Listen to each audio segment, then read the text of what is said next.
I was actually thinking about it earlier today. That actually, I'm embarrassed to say this, but the last time I was in this room was almost a quarter century ago. So, and I know Jim was right there at the same time. So when I look out here at these young kids, I'm encouraged. We do have a bright future ahead of us with these people that are coming up.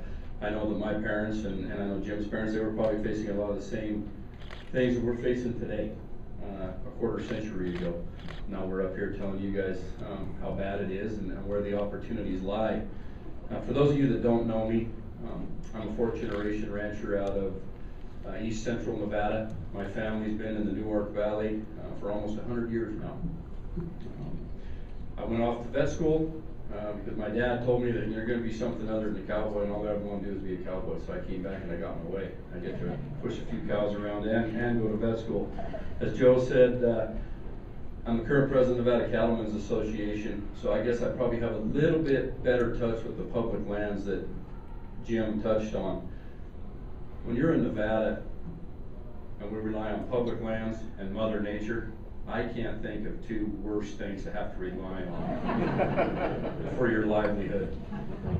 Mother Nature, water's going to come and go, and we can adapt and we can move on. With the federal government, it's kind of a little different story. We don't know where we are from day to day, year to year, but there seems to be an onward trend, and that is increased regulations.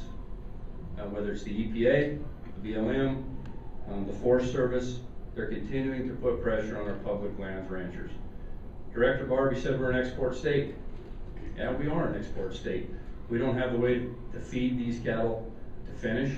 We don't have the slaughter facilities to put them on your plate. And that is something we're going to have to do going forward. We're going to have to continue to diversify in this state. I realize that water, again, is going to be a driving issue in that, as is private property. But if the livestock industry, the beef, the lamb, the pork, is going to continue to thrive as we go through animal identification, age and source verification, we're going to have to do a better job, like he said, of marketing our Nevada products. We have good products.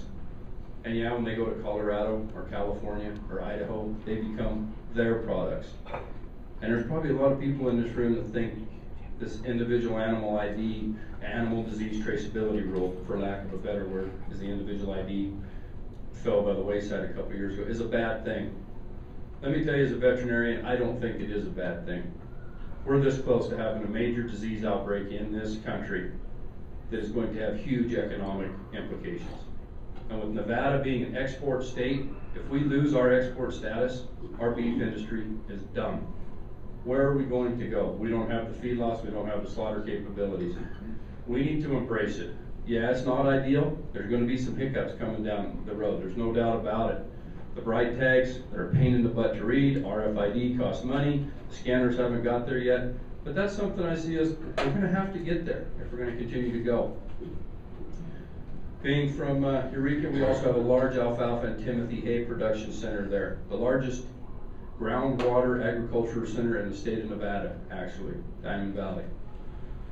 When I came by Lovelock today, I was reminded of just how precious water is.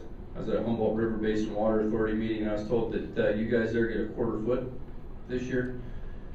It doesn't take very long to figure out, if we don't figure out how to better manage our water resources, that's going to go by the wayside as well. In the Lovelock's case, that's not management, that's Mother Nature. In Diamond Valley and some of these underwater aquifers, we're going to have to find a way to better manage and to do a better job of maintaining that for our future generations. Just one other thing I'd like to touch on, and that kind of comes back with the university. It is going to be key that we continue to have a strong working relationship with University of Nevada, Reno, Cooperative Extension, School of Veterinary Medicine. Those three things are what are going to turn our leaders out in the field of agriculture. We have to have a good main station, we have to have a good cooperative extension, and we're going to have to put some more vets out here on the ground.